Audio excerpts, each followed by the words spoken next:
Hey, Dan, what do you call a controversy with Team Renegade?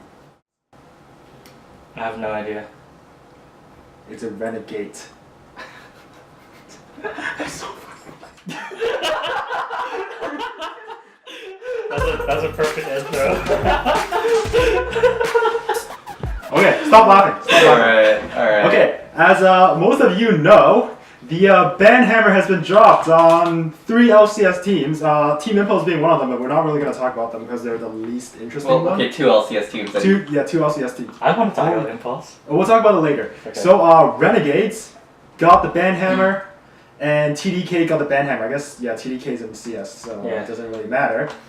So, TLDR of the situation is, Renegades have been accused of many things during the split. I can roughly split it into two main things. Riot put it into 3 parts. Outside of being like a really bad team, Alright, okay. they've been accused of others.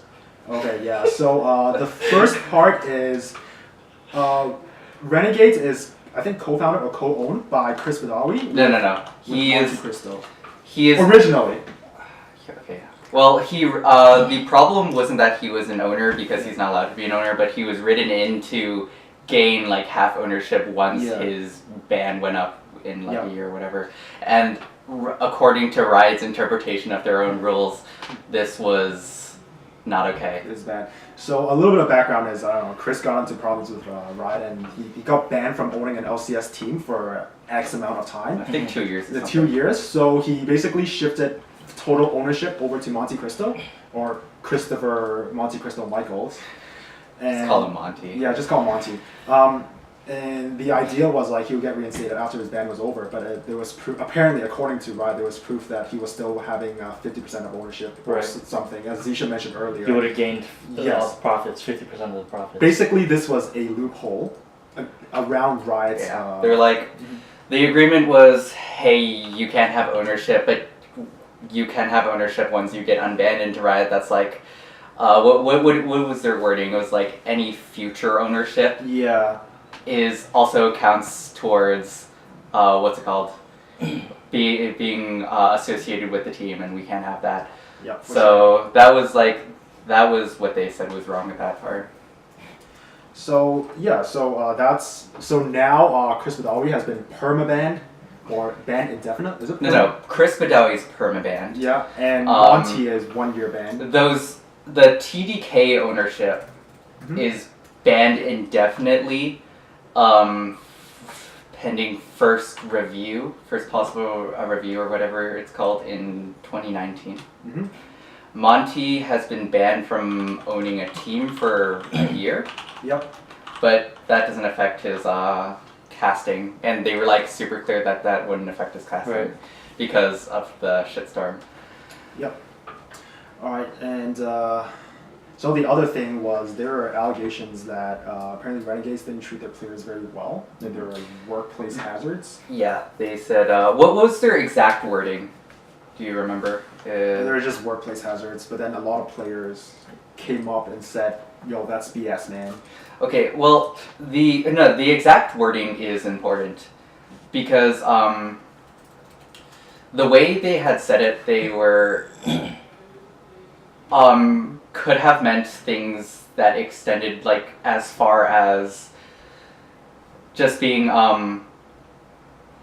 unfair to like contract wise or hurting their brand too much, or even having Chris Badawi be associated with them is enough of a risk to the team that you could call that a risk to their careers. For sure. You could call that mismanagement of their career, of their brand, right? And that's something that I feel like you could possibly argue that that's what Riot meant by that, but that's a whole other thing with the transparency that we need to know more to be able to say for sure. I think the biggest thing of like point of discussion to come out of these two situations is, I guess a minor thing is like, Chris was always trying to find loopholes around it. I guess finding loopholes is always a common business practice, but it's always frowned upon. Well, I feel like if you play with fire, you're gonna get burned. Yeah. That's the thing. You know you're doing something sketchy, Yeah. Like, when people find out, do you think they're gonna accept it? Yeah. Like, This goes a little beyond, hey, I was still playing by the rules, because yeah. let's be honest, no one could honestly expect them to be okay with this. Yeah. And to further hide it is like, they know this shit would not go down with Riot, but they went ahead with it anyways, and that's, like, I feel like because of that, the Chris Badawi ban is definitely justified. And at the end of the day, it's kind of the same with like real sports too. Like, you own a team, sure, in a professional league, but that professional league is owned by somebody else, and you have to follow their rules. You can't make your own rules and like expect it to like just fly, right? Yeah. Like you play by the league owner's rules. Like Yeah. you can't just make up your own rules like that. Has there been any similar situation with team owners being dicks in, say, like NBA or something in recent years? I can't think of anything recently where owners weren't like trying to find loopholes around the NBA. But then I guess that's It's gotten to the point with these established like sports organizations where it's been long enough that all that kind of stuff has settled into a For sure. like a comfortable thing for the owners and the commission. Obviously, something that does happen, like even in the LCS, it is frowned upon as well. There's like poaching of team members and stuff like that. So that was part of what Chris Badawi got in trouble for. Yeah, right. And well, even in professional sports, you can't poach from a different player, right? You have to go through the management and get permission to speak with them, or if they are, you speak to the agents, those kind of things. You can't just do that. Everything comes down to the team if the team wants to get traded anyways. So. Oh, I can think of one loophole. Well, it's not really a loophole, but it's a bad business practice. Is Sam Hinkie and the Philadelphia 76ers, knowing that LeBron's going to be dominant for another 5 years, so they tank continuously for I don't know how many years. It's technically not illegal, it's just really frowned upon. Okay, so this is completely unrelated. Okay, moving on. Okay, so one major criticism for this entire fiasco is that there's a lack of transparency with Riot and their ruling. Mm-hmm. So there are people saying that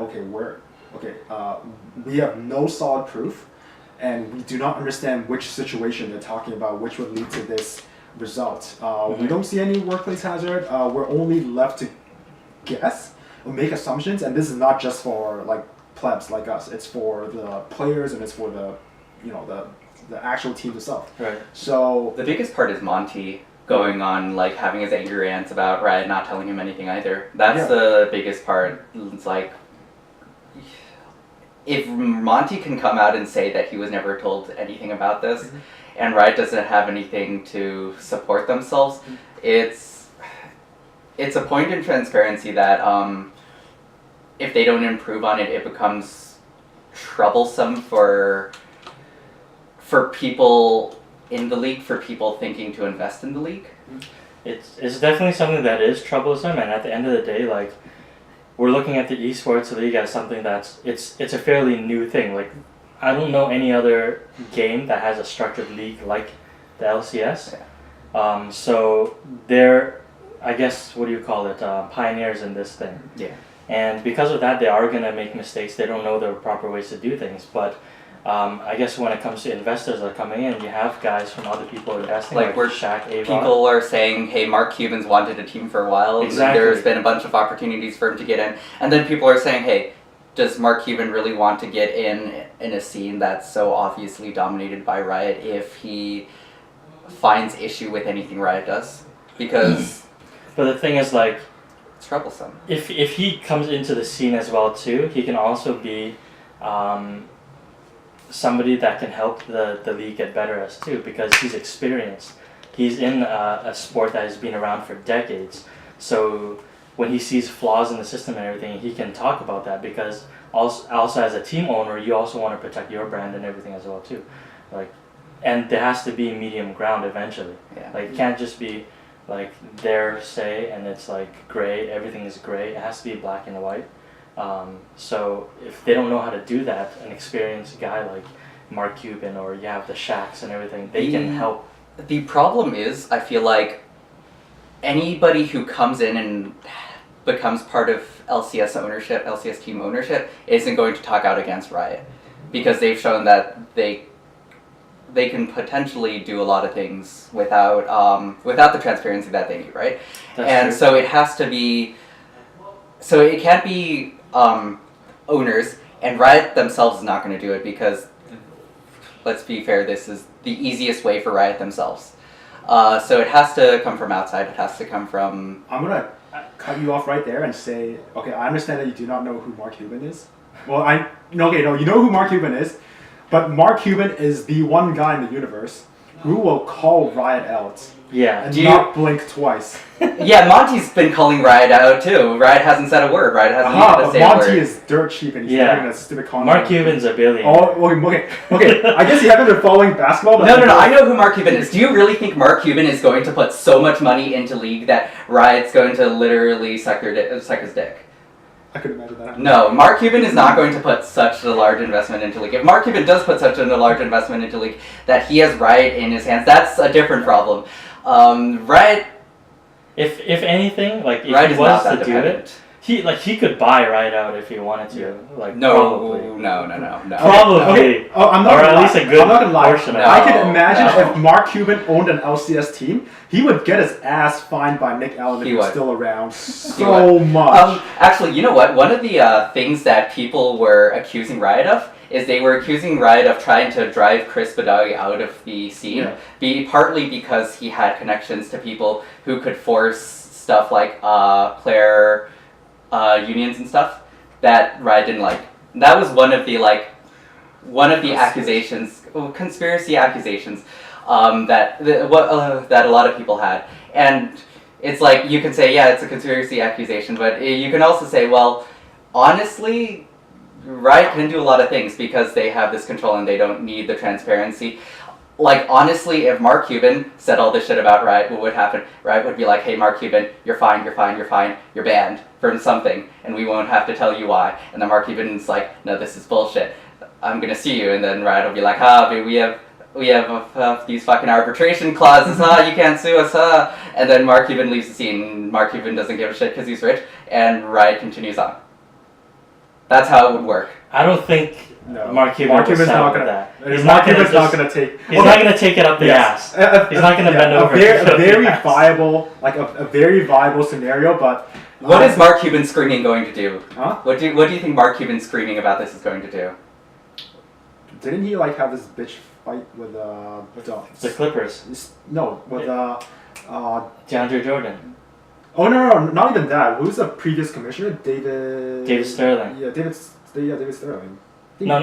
Is it David Sterling? I can't remember. It's just Adam Silver now. Yeah, but anyways, okay, it's true, but man, I just wish the fantasy Sterling is a Clippers guy. Okay, that guy got his ass kicked. Yeah. It'll make drama, sure, but he got light smited. It'll make drama, but it won't Riot has ways to bury it as hard as they can. You can bury it, but then if Riot wants this sport to continue continue growing as it is, and it wants it to be legitimate, they can't bury something that Mark Cuban says. Well, honestly, if they wanted to keep being legitimate, they have to start being legitimate far before that. It's gonna happen for sure. Like, player unions are gonna happen eventually. Like, player unions down the road, but right now the big issue is transparency with this, right? Transparency. They're like, oh, we're afraid of outing our informants, our whistleblowers, whatever, right?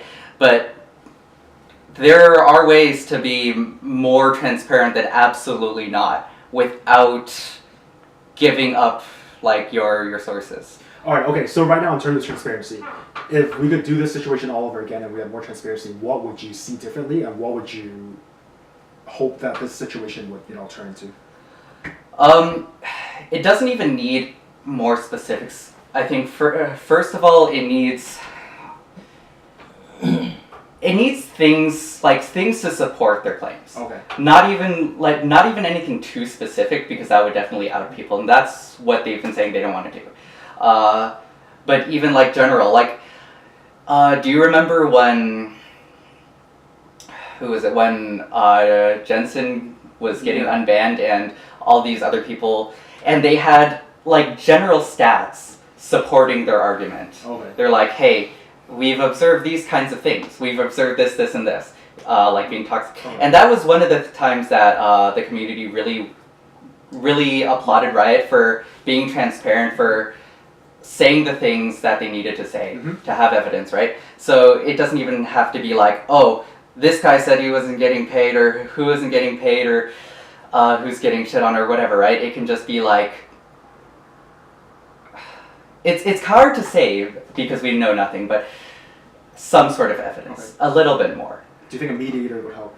A mediator would definitely help. A third party mediator that isn't Riot would definitely help, because another big part of this is it is Riot writing the rules, and then it's Riot interpreting the rules.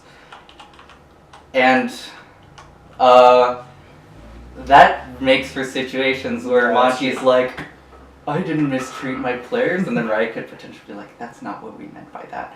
Then Monty's like, you never told me what you meant by that, and but this is bad. This is where something like the Player Resource Center could come in handy. It could, but the Player Resource Center can only come, they can only be so useful as Riot lets them. Because if Riot writes their wording purposely somewhat ambiguous. Right, but the lawyers have to look at it, and they have to be able to see, like, if my job is to protect a player. Or does Riot have arbitration clauses, though? I don't know, but at the end of the day, if it is something like that, where you are in an agreement to do something, like, your lawyer that's supposed to protect you is gonna find ways to say, like, look, I don't really like this about here. Yeah. This could really, like, fuck you over. But that brings it, bringing lawyers into it brings it past the level that these things are escalating to right now, which is Riot banning them. That brings it to, like, a legal dispute, which makes it really ugly for Riot, really ugly for the org involved. I don't see it as a dispute, because you should do this before anything happens, and not after a situation happens. That is true. This agreement was as you enter the partnership, right? So it's your duty to protect yourself first of all, and if that's not something that you're able to do, then why put yourself into that situation where you can get screwed over? Like, same with the players, like, they have to know what they're getting into. Like, with Impulse, these guys are, I guess, taking it just for a word that they're going to get paid. Like, do they have any contracts? Impulse is a completely different issue. They didn't even have contracts. That's messed up to a different level. Exactly. But, like, I'm mainly talking about things where Riot sets down rules that are vague. Purposefully vague. But it has to be negotiated, not just on a per team level. Yeah. Because if one team brings this up and everything like that, that has to be something that's consistent within the entire league. Yeah. So those kind of things do have to be. So these kinds of things have to be they have to be properly arbitrated, not just Riot saying we said this kind of. They have to be properly arbitrated. They have to be more clear, either through the arbitration process or through Riot's own wording. Yeah. Alright, I'm going to wrap this up in a more lighthearted note. 2 questions. What's going to happen to the Renegades team? Seraph's gone? Okay. Freeze, Seraph, and Ninja have already peaced out. Oh my god. So Dan is pissed off? Yes. God. So, okay, Renegades is back to Renegades. Okay, now the real question is, do you want Mark Cuban to buy the team? I don't think Mark Cuban's going to buy the team right now. If he buys the team, what is he going to call it? I don't know, but that would be interesting. Somebody has to buy it. They don't have a lot of time to do it. You know what? I want Mark Cuban to buy just because he's Mark Cuban. I love the guy. Yeah. I think it would be cool. Hey there, thanks for tuning into the 9X Report. We hope you enjoyed it, and if you did enjoy it, we would appreciate it if you left us a like, a subscription, or a comment, or whatever. If there's anything specific you want us to talk about, be sure to let us know with Facebook, Twitter, social media, or whatever you kids use these days, and we hope you can join us again in the future. Thanks for the carry.